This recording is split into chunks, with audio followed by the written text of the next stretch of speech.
Storky driver here. You better have insurance. I got these scratches on my face today. I was driving my car, minding my own business, and an alien spaceship crashes into it. You know, the usual. Pretty crazy stuff. It's a freaking spaceship. You go get insurance on a freaking spaceship. Good luck with that, buddy. And then the other big closure we're doing is on Wacker. We have a 3-block street closure on Wacker Drive, which is one of the major streets in Chicago. This set is supposed to be Hong Kong. We were looking for a lot of glass and steel, a lot of modern architecture like they have in Hong Kong. So we've covered every sign, every street sign. There's 168 street signs. We're reversing the traffic, painting out the street markings. Here we go, ready, everybody. We try to be prepared for lots of curveballs because he's a very spontaneous and creative guy. So, you know, when he gets here, he's thinking up shots as we go. I have everybody's phone number in my cell phone. Any question, like they just decided they wanted to have a camera inside that lobby, so I call up the general manager, can we put a camera inside the lobby? I have people stationed at every single building to kind of create a playground for him. Guys, we're rolling, guys. 4, 3, 2, 1.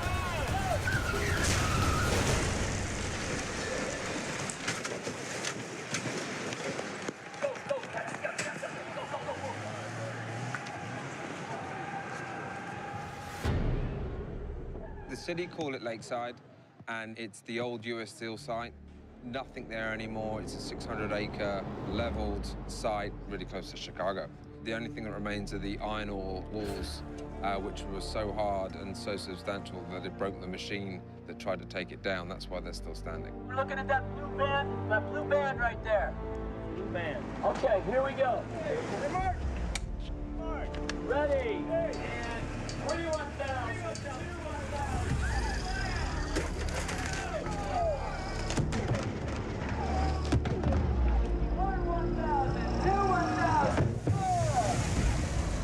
A great backlot for us to create some Hong Kong tsunami type of events and have a bit of room to move. That's what I'm talking about. Woo! There's going to be action. It all starts lifting on action. You know what I'm saying? 3, 2, 1, action. The spaceship is a big giant magnet, and it's lifting all these metal things up.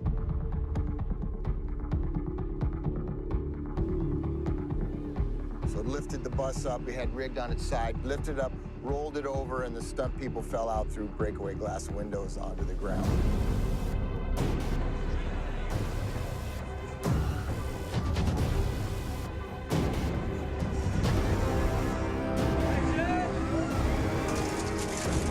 We have stunt guys falling out, and as the bus starts flipping upside down, we go right under where the door would be, so directly under the bus and then towards another convertible where other guys are then flying out of. Oh, that's cool. It's pretty exciting stuff.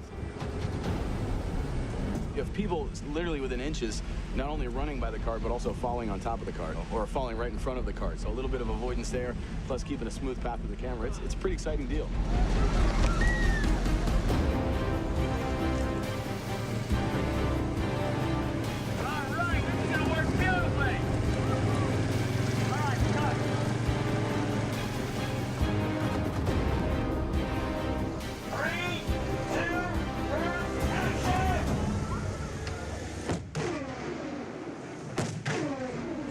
What we were trying to simulate here is that a boat was being lifted up and it was dropped into the water.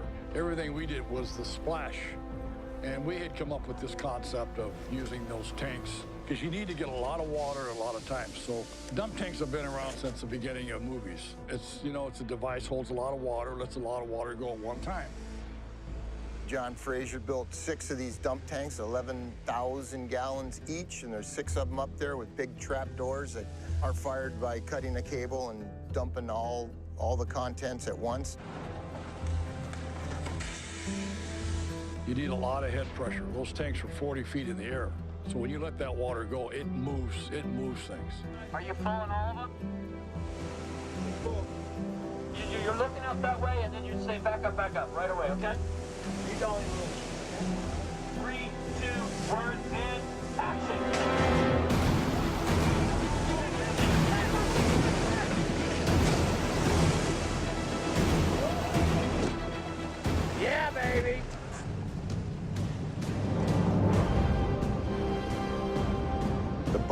put a bunch of weights on the back top of it, and then we weakened the frame real good so that when it crushes, it accordion real flat on the ground and blew up simultaneously.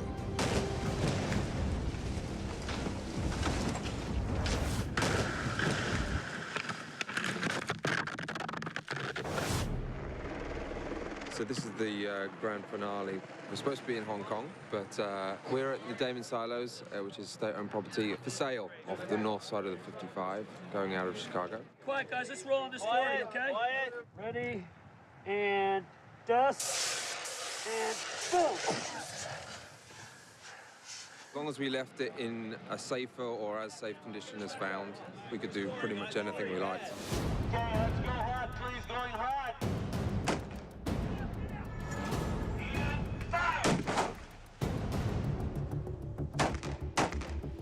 These were silos built in, I think, 1930s. Get out of here now! And Michael came in and destroyed the shit out of them.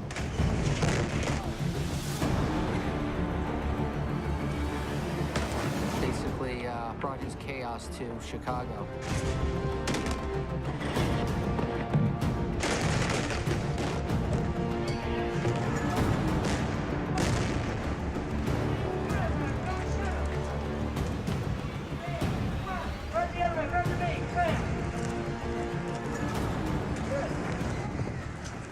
Everything that we do in the movies is, we're not really ever blowing anything up.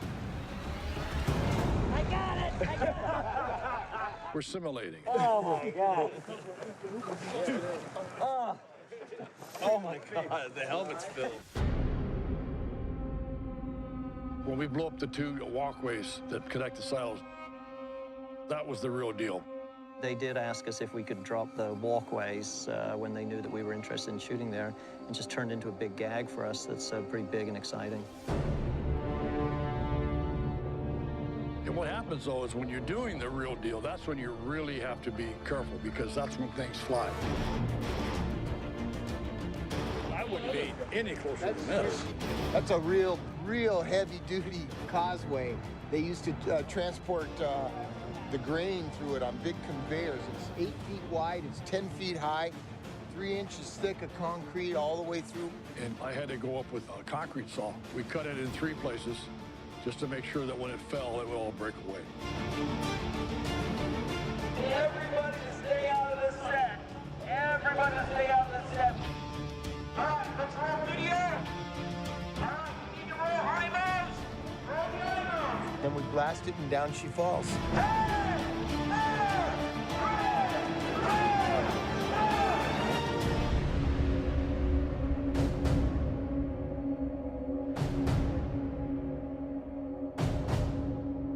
You know, you're 125 feet in the air.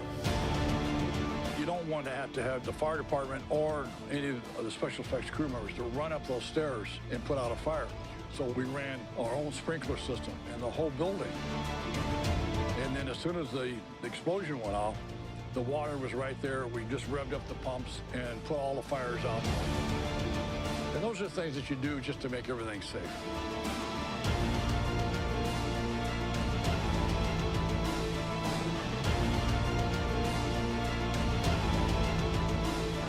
That's great. Good. Hey, looks good. Also goes in. Let's see it again. I didn't think it was going to be that big. It's 8 a.m. and we're thinking about maybe dropping those 2 bridges. Well, where did they go? Where did they go? Somebody beat us to it.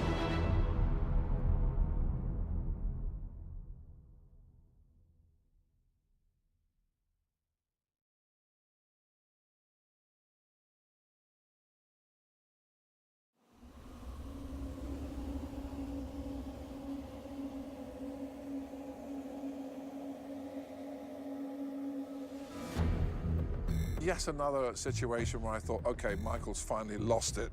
He wants us to do Hong Kong in Detroit. Hong Kong and Detroit. Well, it says it itself, does it not? Hong Kong in Detroit. You sort of go, you sort of clean your ears out and think, okay. Creating Hong Kong in the middle of downtown Detroit is just pretty damn remarkable, you know? We did build a huge amount there that you could never do in Hong Kong. Hong Kong is so dense. You're cheating exterior photography in a U.S. city for Hong Kong. So the look of those sets is vital to that illusion. We're in the middle of downtown Detroit. This is an empty lot. And we have a big area we can build our buildings that we're going to destroy. And this is great. I mean, there's not much around here. You can close off the streets, and we sort of have our peace. That's the part that's going to break off. We're going to build scaffolding behind it because we want to hide that building because it would give Detroit away. So it's going to be like this bamboo scaffolding covering the whole building. We're not copying the street in Hong Kong. We're just trying to put buildings together that make sense while they're shooting them and then make sense when they mix it with real footage from Hong Kong.